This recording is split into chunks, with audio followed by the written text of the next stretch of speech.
Նախ եւ առաջ ուզում եմ անդրադառնալ մի քանի կարևոր հարցերին եւ առաջին հերթին մեր կապիտալ շինարարական աշխատանքներին, մասնավորապես տարբեր հատվածներում հիմնարար աշխատանքներին, որ արվում աշին բարեկարգման վարչության կողմից, մեր այլ վարչությունների կողմից, օրինակ Ավետ Ավետիսյան փողոցում արված աշխատանքները, որոնք որ իրապես ֆունդամենտալ էին տասնամյակներով այդ ծավալի աշխատանք խորքային տակի բոլոր ենթակառուցվածքների փոփոխությունով տեղի չեր ունեցել։ Բայց այնուամենայնիվ այդ ծավալի աշխատանքից հետո մենք այնուամենայնիվ արձանագրում ենք, որ ասֆալտի հարթությունը, ասֆալտի որակը,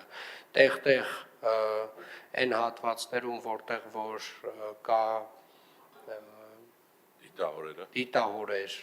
այդտեղ ունենք խնդիրներ։ Ես գիտեմ, պարոն Թևոսյան, որ դուք աշխատանքը դեռևս չեք ընդունել,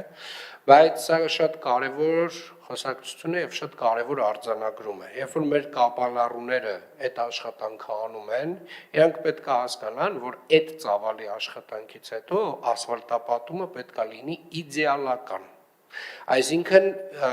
այստեղ այնց պարտադիր չի, էլի մենք մի քանի անգամ ասենք Ժողովուրդ ջան, ինչ որ բան շտկեք, որովհետև ի սկզբանե մեր պահանջը այդ ծավալի աշխատանք անելուց այնա որ վերջում այն վերջին կետերը որ պետքա դրվեն, դա իդեալական հարթության եւ որակի ասֆալտն է։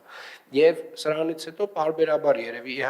մենք չենք ընդունել դեռևս շտկումների ժամանակ ունեն, բայց այնուամենայնիվ ի սկզբանե այս հատվածը բոլորին պետքա գրագետ կոմունիկացնենք։ Նույնը վերաբերվում է մեր բոլոր մնացած աշխատանքներին։ Տեսեք, Կիևյան կամուրջում ահռելի ծավալի գործ է արվում,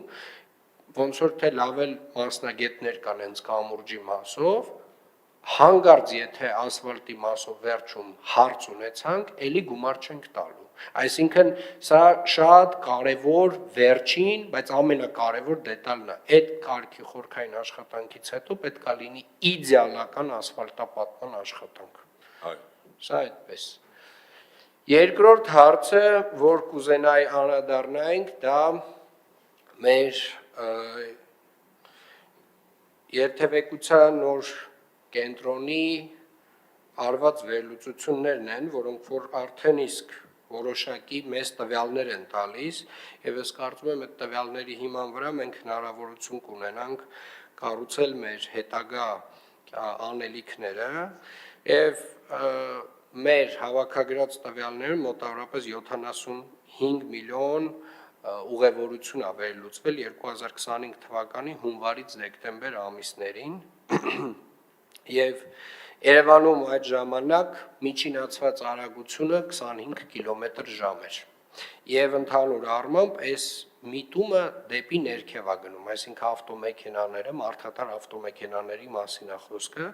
միջինում երթևեկել են 25 կմ/ժ եւ միտումը գնում է դեպի ներքև 23.5 կմ/ժ է դառնում, ոնց հասկանում եմ,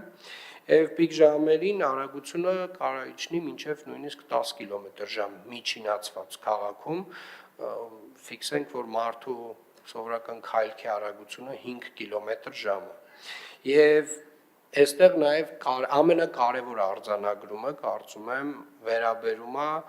կարճ ուղևորություններին մարդատար ավտոմեքենաներով, այսինքն մինչև 2 կիլոմետր ուղևորություններին, որոնք որ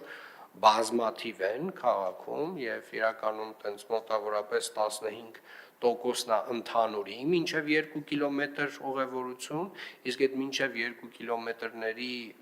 մեծ մաս էլ հենց ընկնում է կենտրոնի վրա եւ կենտրոնում մոտավորապես 35%-ը մինչև 2 կիլոմետր ուղևորությունների կենտրոնից սկսում կենտրոնով ավարտվում է։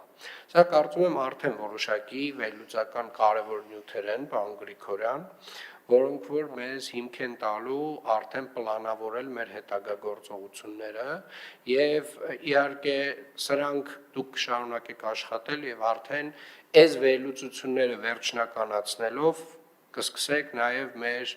ՆԳՆ գործընկերների հետ վերջնական լուծումներ մեզ առաջարկել, բայց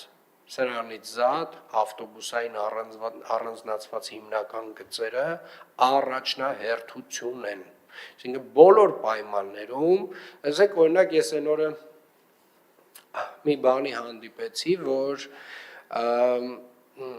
բողոքում են, մարդիկ բողոքում են բնականորեն, որ ավտոբուսային գիծը մի գիծ վերցնում է եւ հանրային տրանսպորտը, միայն հանրային տրանսպորտն է կարողանում ուղևորվել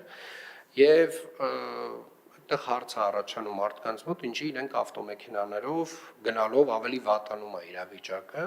եւ իրականում դա շատ բնական հարց է, բայց նաեւ ունի շատ բնական պատասխան, որովհետեւ մեր փողոցները